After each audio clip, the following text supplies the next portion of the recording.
Mr. District Attorney, starring David Bryan.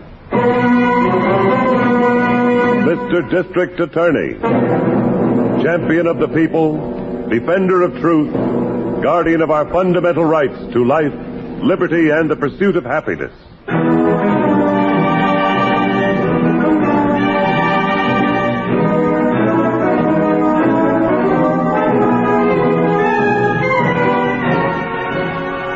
And it shall be my duty as district attorney not only to prosecute to the limit of the law all persons accused of crimes perpetrated within this county, but to defend with equal vigor the rights and privileges of all its citizens.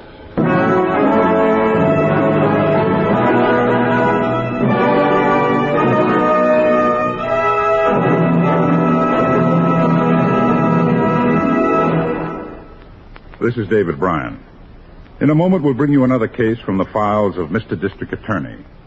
But first, a word from our sponsor.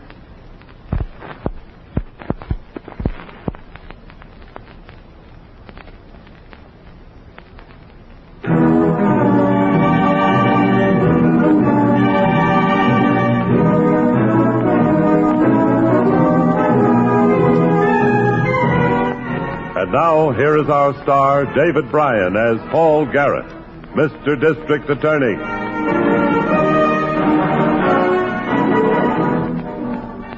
A district attorney and a criminal have only one thing in common. They both know the value of time. Each hour between the commission of a crime and the discovery of a crime means an hour more of freedom for the criminal. An hour more for the trail to grow cold. And sometimes the hours lengthen into years, as they did in this case. The time is 15 years ago. Martha? Martha! You want me, Dr. Rao? Where's your husband? Well, he just went up to bed. Call him. I want to see him. Joe? Yeah? Come on down a minute. Doctor wants to see you. Be right there. Something's wrong, Doctor. What is it? Martha, I want your husband out of this house tonight. Why? Here's why. I just been going over my bank statements. 2 checks with my name forged on them. What makes you... I know all about him, Martha. Those 2 years he was away in Oklahoma. He wasn't in the Army. He was in prison. All right, Doc, so I was in prison. Is that any skin off your nose? I got a good mind to call the police about you. Maybe one lesson wasn't enough. You got me so scared my knees are shaking. Joe. I'm sorry for your sake, Martha. You see what he is. I'm calling the police. Sure, Doc, and I'm just going to stand here and hold still for a minute. Give me those iron teeth. Give me that. Look out, the instrument cabinet! Oh! You old fool. You lousy bucks, I'll show you. Joe! How's this for surgery?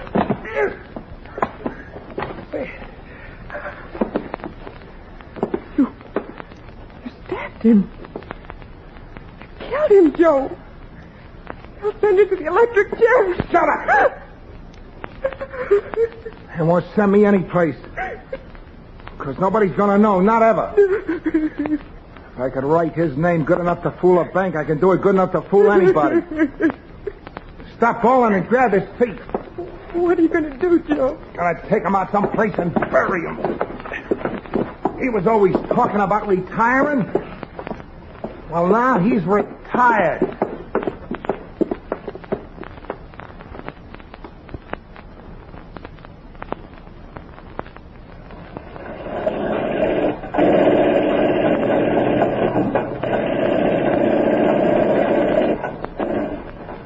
The city grows a lot in 15 years.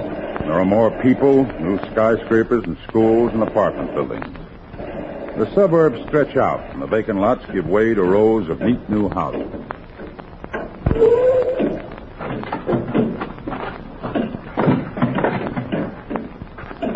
You'll have to walk the rest of the way, Chief. Where? Over by those pipes. Ditch they were digging for the sewer main. Workmen hit the box while they were excavating. House looks like a coffin. More like a crate of some kind. Almost fell apart when they dug it up. You'll see. It's right behind that pilot gate. Who's that on guard? Malone, 53rd Precinct. This is his beat. Oh, why don't you give him a break? Yeah.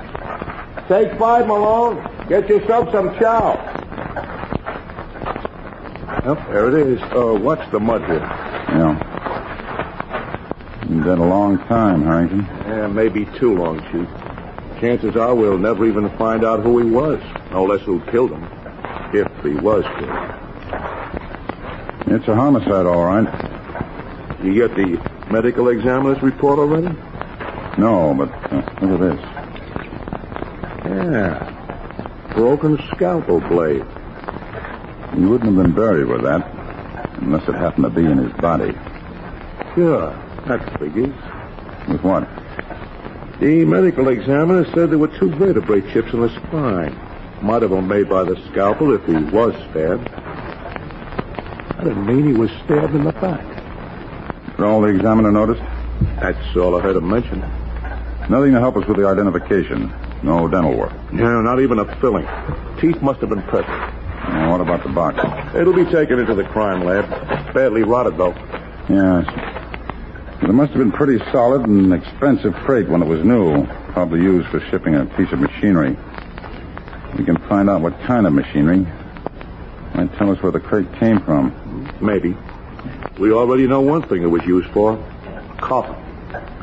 Yes, but that isn't what it was made for. And there comes the pickup wagon now. Whoever buried this, I guess they never expected it to be found, eh, Chief? I guess not, Harrington. Let's hope we're going to have one more surprise for them. Huh? They never expected to be caught, either.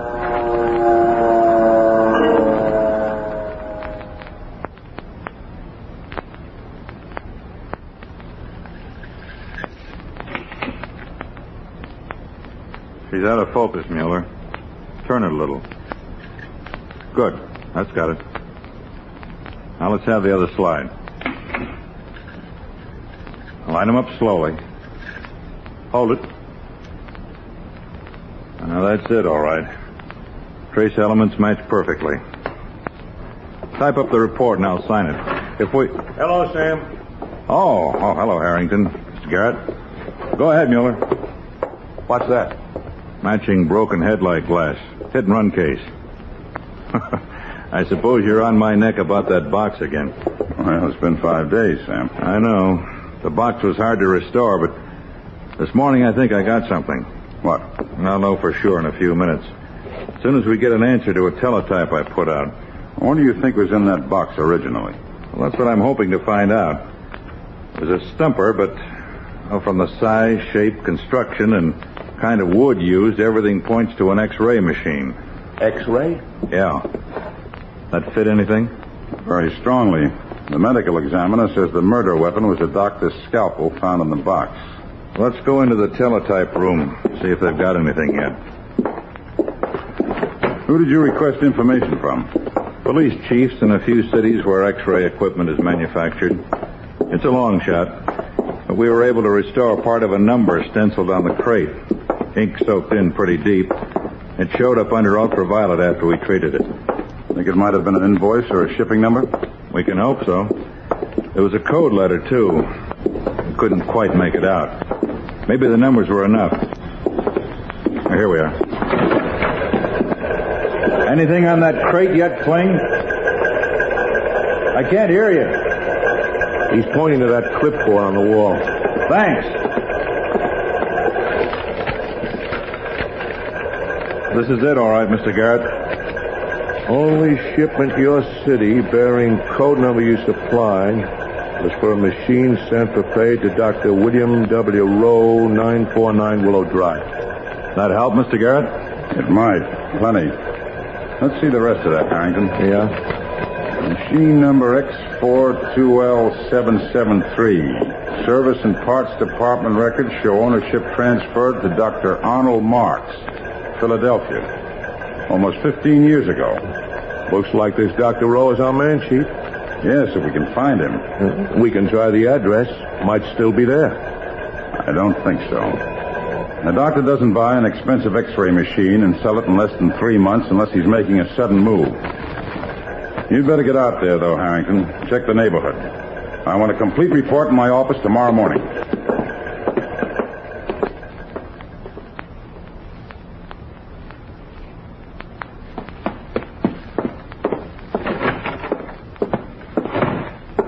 Is that you, Joe? Yeah. Come in here quick. Is there something else in the papers? No, nothing since that thing last week about them finding the body, but What is it? somebody was around the neighborhood all day yesterday asking questions. About Dr. Rowe? Yeah. Who could it be? That's a pretty dumb question, isn't it? Cops, who else could it be? Then they must have identified the body, Joe. Oh, how could they? 15 years? They must know something or they wouldn't be coming around. Joe, we better get out of here. That's all we have to do, run. We're going to sit tight. They can suspect all they want, but if they want to prove anything, they got a long way to go.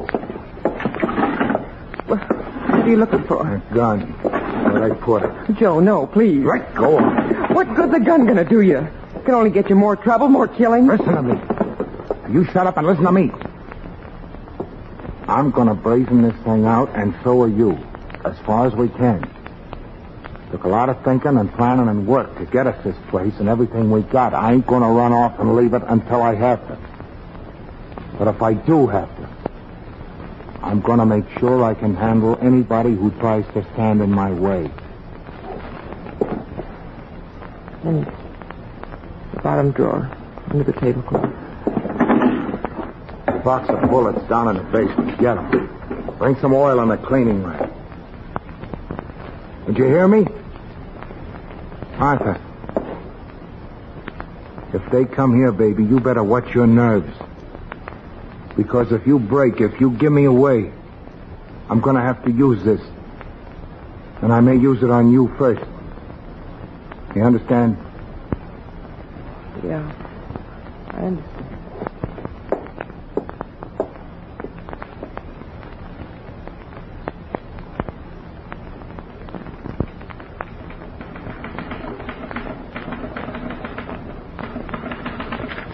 Well, this report just about does it, Harrington. Yeah, I thought so too, Chief. The medical examiner estimates the victim has been dead for 15 years. Dr. Rowe pulled stakes and moved out 15 years ago. He must have been running all right.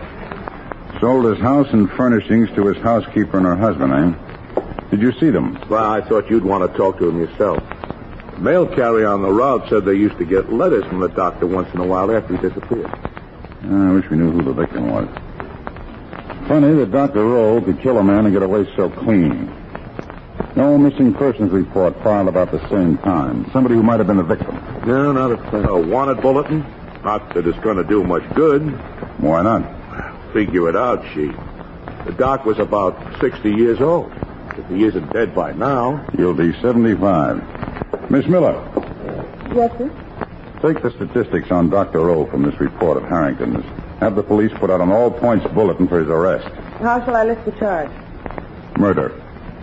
Victim, John Doe. Identity unknown. They always ask when and where the suspect was last seen. Yes, I know. And this time they're going to love the answer. Last seen in this city, 15 years ago.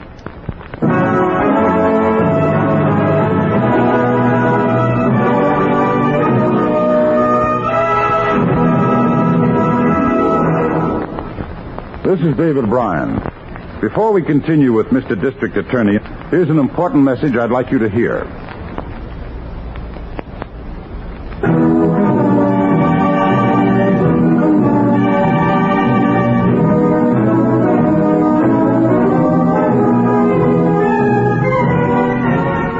And now back to David Bryan, starring as Paul Garrett, Mr. District Attorney.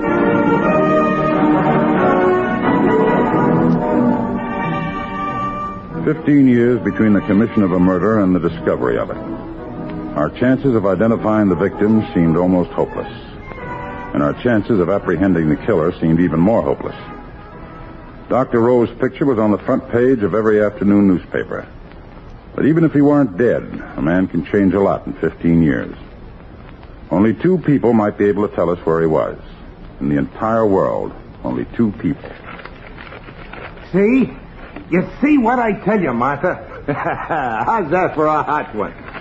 Doctor sought for questioning about unidentified body. I told you. Joe, What?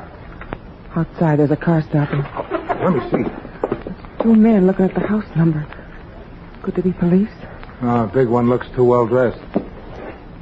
No, that's Garrett, the DA. They're going to come in. You answer. Don't get rattled.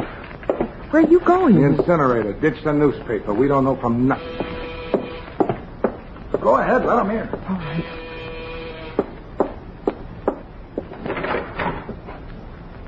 Mrs. Franklin? Yes? Well, my name is Garrett. I'm the district attorney. This is Mr. Harrington. How do you do? How do you do? Well, we understand you used to keep house for Dr. Rowe. Well, may we come in? Well, yes, sure. This was the doctor's home, wasn't it? Why, yes, a long time ago. My husband and I bought it from him when he gave up his practice. Would you mind telling us exactly when that happened? It'll be 15 years in March, I think. Oh, that's my husband. He was out back. Joe? Yeah, honey. Oh. This gentleman is the district attorney, and this is Mr. Harry. Joe Franklin. They want some information about Dr. Rowe. Have you heard from the doctor lately? No, not for a long time.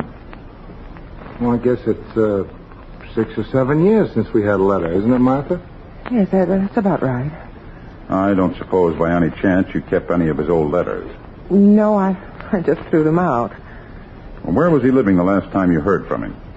It was, Trenton, New Jersey, wasn't it, Joe? Yeah, Trenton. Well, do you remember the address? He wrote to you about things. You must have answered him. Well, we did, but he got his mail at the general delivery there. Why, something wrong? Is old Doc in any kind of trouble or anything? He came to tell us? Well, we wish we knew. Haven't either of you seen this afternoon's newspaper? No, I usually go out and get him right after dinner. I'm going to ask you and your husband to search your memories, Mrs. Franklin. A few months before he went away, Dr. Rowe bought a new X-ray machine. Do you remember that? Well, Yeah, he got it just about a week after I came back to town. I was away for a while in the Army. Well, I know it. Can you remember what was done with the crate the machine came in? Oh, it was put out in the garage until he took it with him. The empty crate? No, it wasn't empty. It was pretty heavy, that station wagon he had. Sudden decision, wasn't it? Yes, but he was always talking about retiring. I never thought he would, but that night he just decided.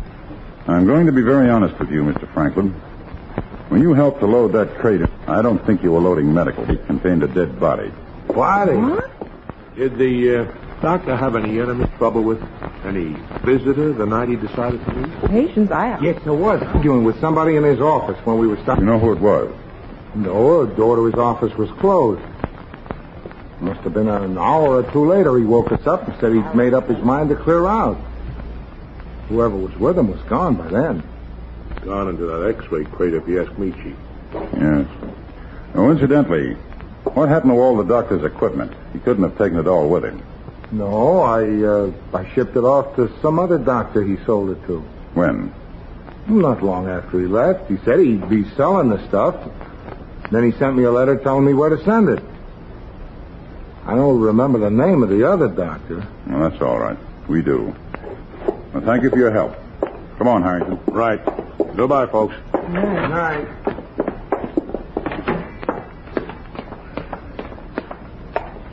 Well, what do you think, Chief? I want you to catch the first plane out for Philadelphia. See the doctor who bought Rowe's equipment. I also want to check on the sale of the house to the Franklins, the sale of the station wagon. Everything the doctor disposed of. I think they told us everything they know. I don't know, but I'm going to try and find out.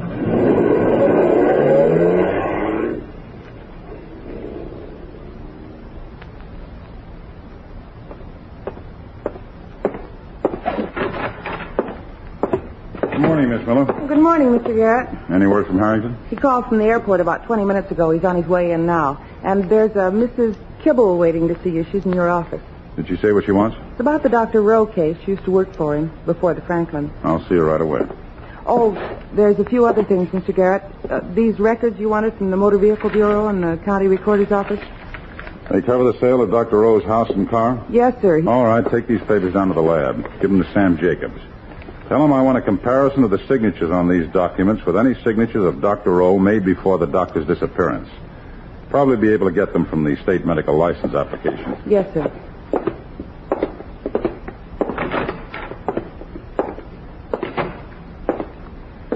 Mrs. Kibble, is it? That's right. I'm Mr. Garrett. I know who you are, young man. And I've come to tell you that I'm surprised at you. A man of your intelligence charging poor Dr. Rowe with murder. Doctor helped folks into the world, not out of it. Even if some of the patients he helped did turn against him and give him a tongue lashing after he retired. What made them do that, Mrs. Kibble? Because he sent them bills for what they owed him, that's why. I never could understand why he sent them myself. Never sent a bill to anybody before that. Not in the whole 20 years I was with him. I see. These bills the doctor sent after he retired, do you know where they came from? Mm-hmm. From the general delivery in Trenton, New Jersey. Not that I ever heard from him. 20 years. He never wrote to me after he ran off. Just the same, young man. He never killed anybody, neither. You just made me believe that, Mrs. Kibble. Because a man's character doesn't change overnight. If Dr. Rowe didn't send out any bills for 20 years, I doubt if he sent any from Trenton. His patients got him all right. Yes, but I don't think they came from Dr. Rowe. Well, thank you very much for coming in, Mrs. Kibble. Thank you very much. Oh, excuse me, Chief. It's all right, Harrington. Goodbye, Mrs. Kibble. Goodbye. Who was that? Oh, a woman who kept the house for Dr. Rowe before the Franklins. What did you find out from the doctor in Philadelphia? Well, just that he bought Rowe's equipment from an ad in a medical journal. The most important thing is this. Did he see Rowe personally? No. The whole transaction was handled by mail. Rowe's address was General Delivery, Trenton. Harrington, we've been looking for a man nobody has seen in 15 years. Yeah? We've been ignoring one possibility, though. Suppose Dr. Rowe isn't the killer. Suppose he's the dead man. But how about this stuff the doc sold? And his letters to the Franklins? Sam's running a lab check on the doctor's signatures right now. While I'm waiting for it, you'd better get to the teletype room. Check Joe Franklin's Army record, if any, and ask for a rundown for a possible criminal record in this or other states. Meet me in the lab when you get the answers. Right, Chief.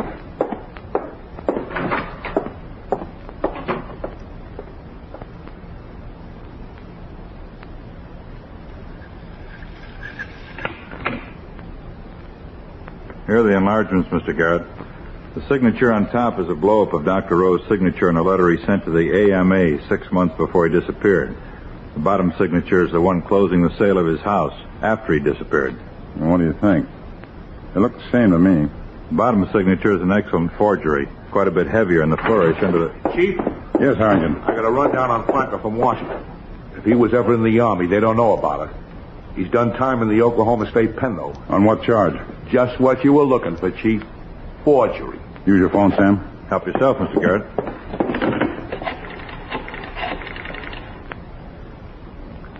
Homicide? This is Garrett. Better get a squad car ready on the Rowe case. Harrington and I will meet him downstairs in 2 minutes. Let's go, Harrington. Right.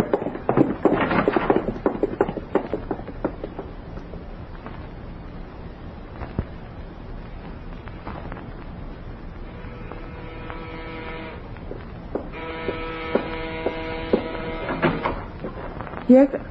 Oh, Evening, Mrs. Franklin. Mr. Harrington, isn't it? Is your husband home? Well, he's busy right now fixing something down in the basement. Would you call him upstairs, please? Oh, those men out there on the lawn. Just call your husband, huh? Don't try to warn him. It'll save a lot of trouble. There are men around the back, too. You know about Dr. Rowe, then? We do. Will you call him? Don't hurt him. Please. Please, don't hurt him. He's hurt us, Harrington. Light in the basement just went out. Malloy, get that woman quickly. The rest of you close in around the house. Flatten out, men. Get away from the earth! answer my call, I'll kill you. You've done all the killing you're going to do, Franklin. Chief, Yes, Harrington. I'm right near the basement staircase. I'll get down there for him. No, stay where you are. Wait for him to come up. I'm not coming up. Yes, you are. All right, Kovacs, put a tear gas shell through that window. Watch it, Harrington. That'll drive him up. I'm watching.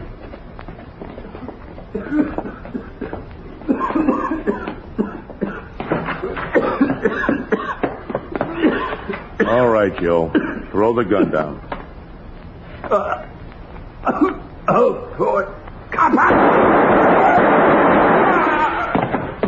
Harrington. I'm all right, Chief. Came up shooting. I had a fire. Radio for Dr. Kovacs. All the doctor can do for him is sign a death certificate. Yeah.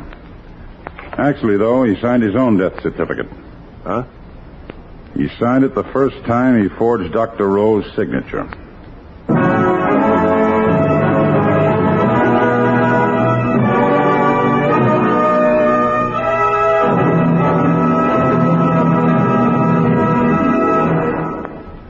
This is David Bryan.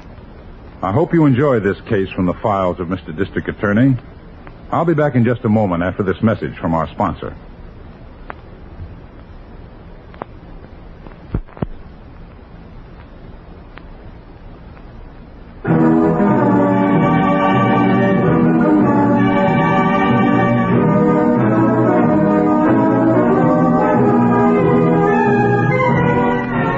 Now, here is the star of Mr. District Attorney, David Bryan, with a word about the program you have just heard.